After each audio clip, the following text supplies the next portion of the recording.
हम लोग Newton's first law and second law देख चुके हैं। First law and second law बहुत ही आसान था। फर्स्ट लॉ क्या कहता था? फर्स्ट लॉ का कहना था यदि फोर्स इक्वल टू 0 है तो मोशन यूनिफॉर्म होगा, यूनिफॉर्म मोशन होगा, यानी कि नेट एक्सेलरेशन वेलोसिटी फिक्स्ड होगी, वेलोसिटी फिक्स्ड होगी, चाहे वो 0 हो या पॉजिटिव हो या नेगेटिव हो, जो भी हो वेलोसिटी फिक्स्ड होगी। फर्स्ट लॉ इतना ही था, इससे ज्यादा कुछ नहीं कह रहा था। सेकेंड लॉ कह रहा था यदि फोर्स है, यदि फोर्स एग्जिस्ट करता है तो उसकी कुछ वैल्यू होगी। वो वैल्यू कैसे निकाल सकते हैं? ये वैल्यू हम लोग निकाल सकते हैं मास को एक्सेलरेशन से मल्टीप्लाई करके। सिंपल सा इक्वेशन है, मास into acceleration will give you the force. लेकिन ये सिंपल सा इक्वेशन जो है अप्लाई करने में इतना सिंपल नहीं है, बहुत दिमाग लगता है इसको अप्लाई करने। इस इक्वेशन के साथ दो कंडीशंस हमें और भी बताई गई थी। क्या थी कंडीशंस? पहला था पॉइंट ऑब्जेक्ट, ऑब्जेक्ट चाहे जैसा भी हो उसको पॉइंट मान लेना है, ऑब्जेक्ट चाहे जैसा भी हो उसको पॉइंट मान लेना है। एंड दूसरा कंडीशन क्या था? Net force on the object, net force on the object निकालना है, कैलकुलेट करना है नेट फोर्स। नेट फोर्स निकालने के लिए कितने फोर्स अलग अलग लग रहे हैं पहले यह भी पता करना होगा, एंड कितने फोर्स लग रहे हैं यह बहुत ही आसान नहीं होता है, यह आसान बिल्कुल नहीं होता है। ये जो डायग्राम दिया है, ये जो डायग्राम यहाँ पे दिया है, इसी के साथ हम लोग काम करेंगे। हर एक ऑब्जेक्ट के ऊपर हम लोग निकालेंगे फोर्स नेट कितना लग रहा है, कौन सा लग रहा है, कैसे लग रहा है, एंड सो ऑन। लेकिन उसके पहले बैकग्राउंड हम लोग का यही है कि सेकेंड लॉ कहता है force is equal to mass into acceleration. Mass into acceleration निकालने के लिए हमें नेट फोर्स चाहिए। नेट फोर्स के लिए टोटल कितने फोर्स उसके ऊपर लग रहे हैं सबको खोजना होगा। तो चलो let's get to the problem. यदि हमें कुछ इस तरह का स्ट्रक्चर दिया हुआ है, एक आदमी एक रस्सी खींच रहा है, एक आदमी एक रस्सी खींच रहा है, रस्सी से एक ऑब्जेक्ट यहाँ पे है, ऑब्जेक्ट का नाम इसका जी है। फिर जी से एक रस्सी और जा रही है जो पुल्ली से लगी हुई है, पुल्ली से घूम करके ऊपर की तरफ गई है जहां पे एक ऑब्जेक्ट ई है, यहाँ पे एक ऑब्जेक्ट डी है, एंड देन फिर से एक और पुल्ली है, एक और पुल्ली है जो पुल्ली से फिर रस्सी जा रही है, ऑब्जेक्ट सी में कनेक्टेड है, एंड ऑब्जेक्ट सी फिर रस्सी से बंधा हुआ है ऑब्जेक्ट ए से, ऑब्जेक्ट ए से बंधा हुआ है, ऑब्जेक्ट ए के ऊपर एक ऑब्जेक्ट बी रखा हुआ है। इतना कॉम्प्लेक्स सा स्ट्रक्चर है, कॉम्प्लेक्स सा स्ट्रक्चर है।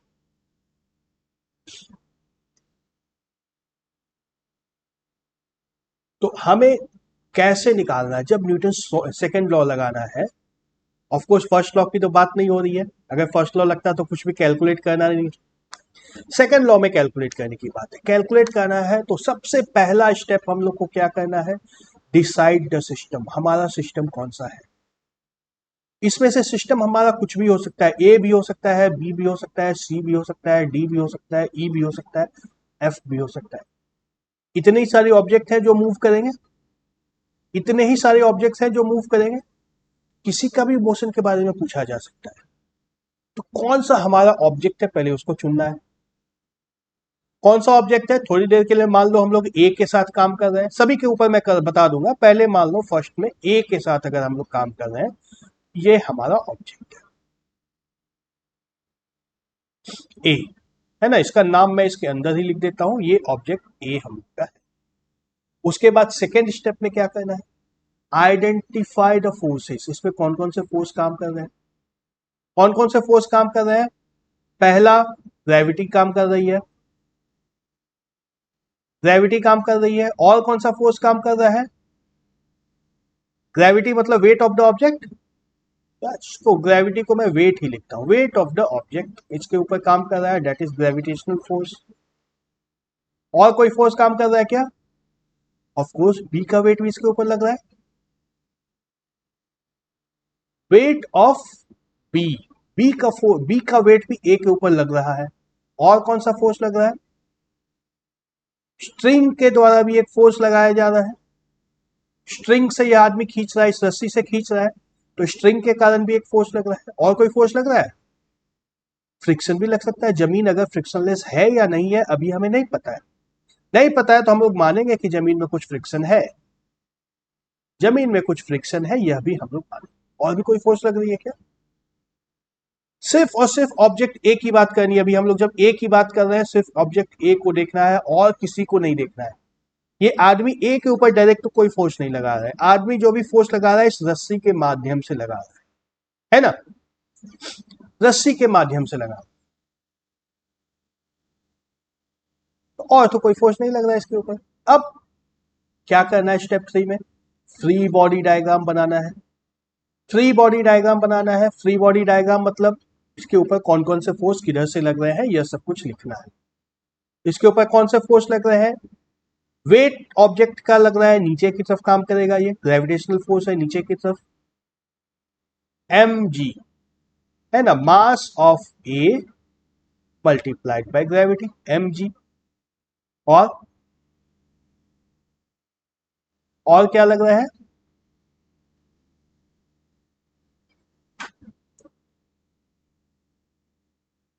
बी का वेट, बी का वेट भी ए के ऊपर लग रहा है। B is also exerting a force on this object, वो भी नीचे की तरफ लग रहा है।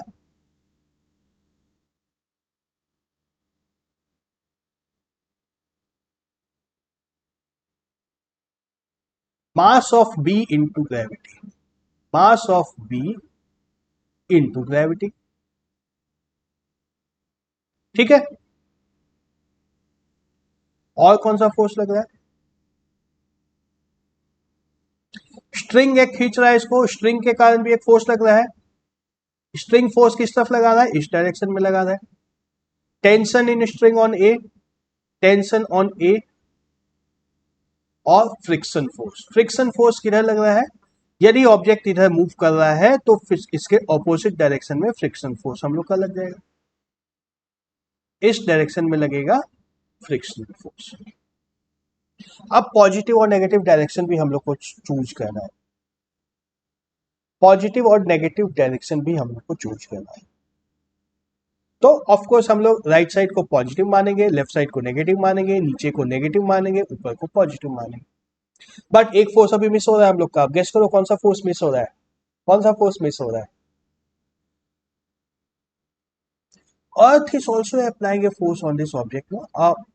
फर्स्ट के ऊपर ये रखा है तो object A is applying a force on the floor, floor earth, earth is applying एक ऊपर की डायरेक्शन में रिएक्शन फोर्स या नॉर्मल फोर्स एक इस पर भी लग रहा है ऊपर की, जिसका नाम हम लोग देख सकते हैं normal force on A,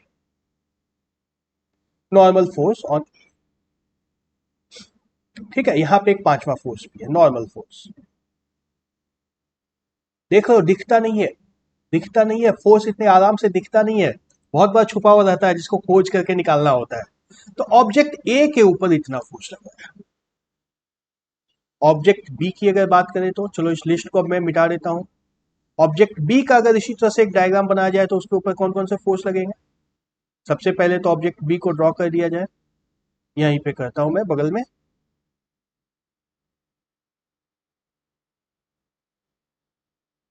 object B क्या क्या लग रहा है? एक तो इसका ग्रेविटेशनल फोर्स इसके ऊपर नीचे की तरफ लग रहा है ना, m B into g. And एक नॉर्मल फोर्स इसके ऊपर लगा रहा होगा ये।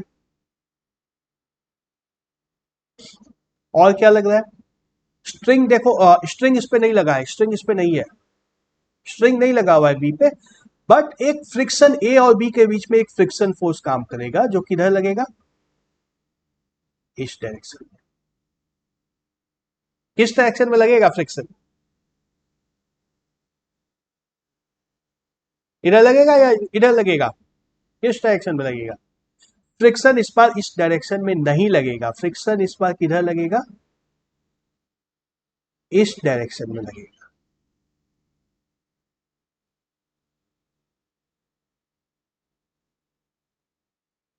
क्यों लगेगा इधर मैं बताता हूं, जैसा नाम लिख लेते हैं पहले। ये मास ऑफ बी इंटू जी ये नॉर्मल फोर्स ऑन बी, और ये फ्रिक्शन। फ्रिक्शन अब किधर लगता है? Friction will oppose the motion, है ना? Friction will oppose the motion. A किधर जाने की कोशिश करेगा? ए इधर जाने की कोशिश करेगा। तो रिलेटिव मोशन बी इधर जाने की कोशिश करेगा। उस मोशन को ओपोज करने के लिए फ्रिक्शन इधर लगे। बात समझ में आ रही है? या ये देखो, ये फ्रिक्शन, ए पर फ्रिक्शन यदि इस डायरेक्शन में लग रहा है, बी पे फ्रिक्शन इस डायरेक्शन में लगेगा। मोशन के ऑपोजिट डायरेक्शन में फ्रिक्शन लगना है। ए इधर जाने की कोशिश कर रहा है, that means B will try to go this side. B will try to go this side on A. उसको रोकने के लिए फ्रिक्शन इस डायरेक्शन में लगेगा। देख रहे हो, कॉम्प्लेक्स होता है काम, इतना आसान नहीं होता है। इसके ऊपर कोई टेंशन नहीं लग रहा है, कोई स्ट्रिंग अटैच नहीं है, तो उस पर नो टेंशन। ऑब्जेक्ट सी की अगर बात करेंगे तो, अगर सी की बात करेंगे तो सी पे कौन कौन से फोर्सेस लग रहे हैं?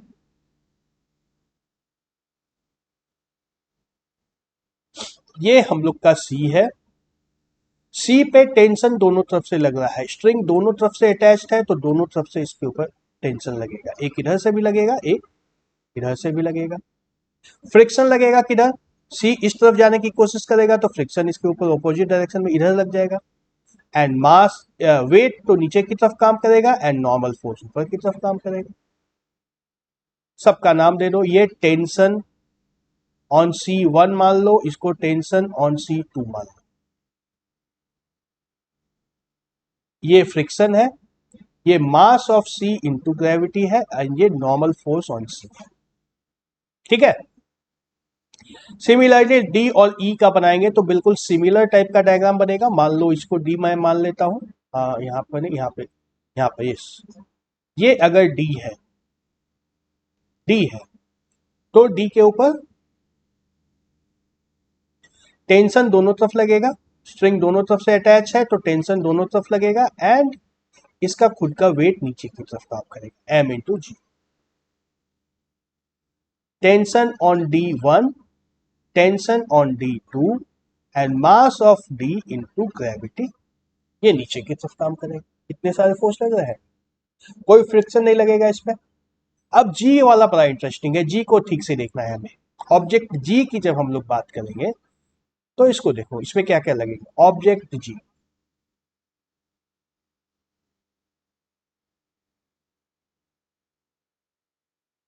जी सबसे पहले तो एक नीचे की तरफ इसके ऊपर लग जाएगा वेट इसका, एंड इसका ऑपोजिट में नॉर्मल फोर्स लग जाएगा। फ्रिक्शन इस तरफ लग जाएगा, एंड टेंशन भी इस तरफ लगेगा, लगेगा ना? एंड एक फोर्स इस पे इस डायरेक्शन में लगेगा, जो आदमी अप्लाई कर रहा है इस डायरेक्शन में। अब देखो, सबके नाम लिखो। Tension on G because of man, इसको मान लो G1 बोल दिया। इसको tension on G because of the string, इसको G2 मान दिया। नीचे की तरफ लगेगा mass of G into gravity, normal force on G, and यहां पे लगेगा फ्रिक्शन फोर्स। कितने सारे फोर्स लगे?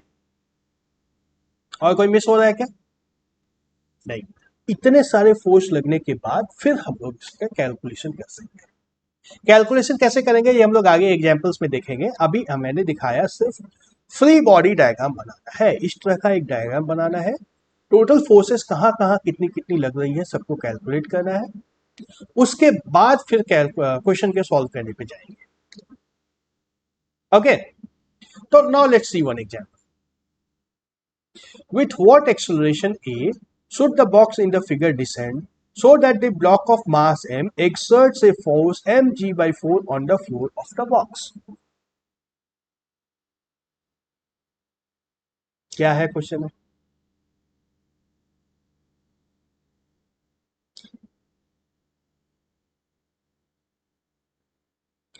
ये मास m, ये मास जो ब्लॉक है, ये ऑब्जेक्ट जो है, ये बॉक्स के ऊपर कितना फोर्स लगा रहा है नीचे की तरफ? क्वेश्चन में ये दिया हुआ है, क्या दिया हुआ है? mg divide by 4।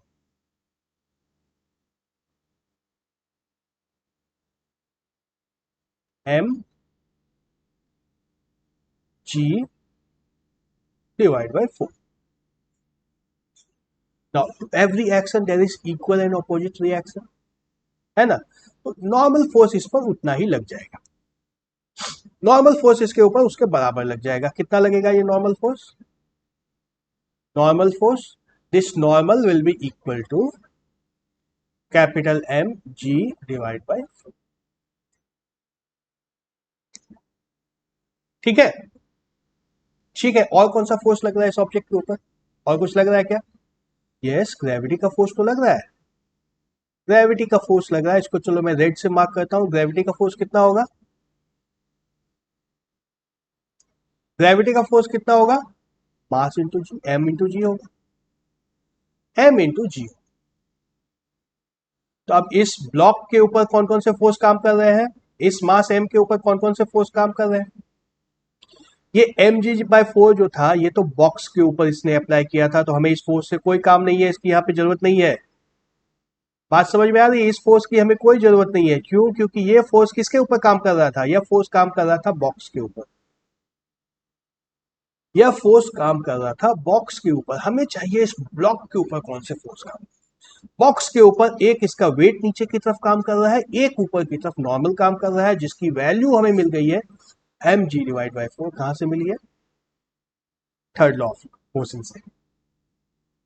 Now, now what is the net force? Force net कितना हो जाएगा? डायरेक्शन पहले चेक करना है। नीचे का डायरेक्शन को नेगेटिव लेते हैं, ऊपर के डायरेक्शन को पॉजिटिव लेते हैं।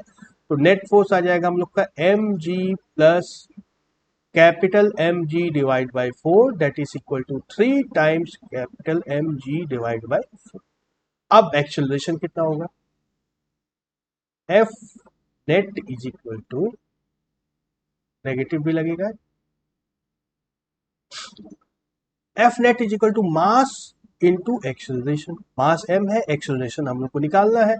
-3 times M G divide by 4 is equal to mass into acceleration.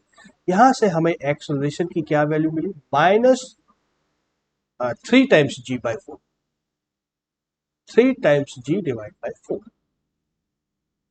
ये इस मास का एक्सेलरेशन है। किस तरफ है? नेगेटिव डायरेक्शन में है, नीचे की तरफ पॉजिटिव डाउनवर्ड डायरेक्शन में है। नेगेटिव है मतलब डाउनवर्ड डायरेक्शन है। हमारे साइन कन्वेंशन में ये था, नीचे के डायरेक्शन को हमने पॉजिटिव माना, नेगेटिव माना। एक और क्वेश्चन देखें क्या? A constant retarding force of 50 Newton is applied on a body of mass 20 kg moving initially with a speed of 15 meter per second. ये बहुत सिंपल क्वेश्चन है अब तो। How long does it take for the body to stop? Force हमें net दिया हुआ है, simply दिया हुआ है क्वेश्चन में 50 न्यूटन, मास दिया हुआ है 20 kg।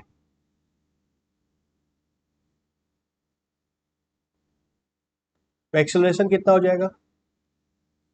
Force divide by mass that is equal to 50 divide by 20 that is equal to 2.5 metre पर सेकेंड स्क्वायर। एक्सेलरेशन मिल गया। ये रिटार्डेशन फोर्स है, दिया हुआ है क्वेश्चन में ना, retarding force, retarding force negative side होगा, नेगेटिव साइड। इसमें भी माइनस लगा दो, इसमें भी माइनस लगा दो। Now what? एक्सेलरेशन दिया है, स्पीड दिया है। How long does the, how long does the body take to stop? Simply हम लोग को फर्स्ट इक्वेशन ऑफ मोशन से मिल जाएगा, v2 is equal to v1 plus A into T. कितनी देर बाद ये रुक जाएगा? v2 हम लोग को 0 चाहिए, v1 हम लोग को दिया है 15 मीटर पर सेकेंड, एक्सेलरेशन दिया है -2.5 मीटर पर सेकेंड स्क्वायर इंटू टी। यहां से टी मिल गया 15 divide by 2.5 that is equal to 6 second. 6 second में ऑब्जेक्ट जाएगा। ओके, इस वीडियो में इतना ही। अगले वीडियो में कुछ और क्वेश्चंस देखेंगे।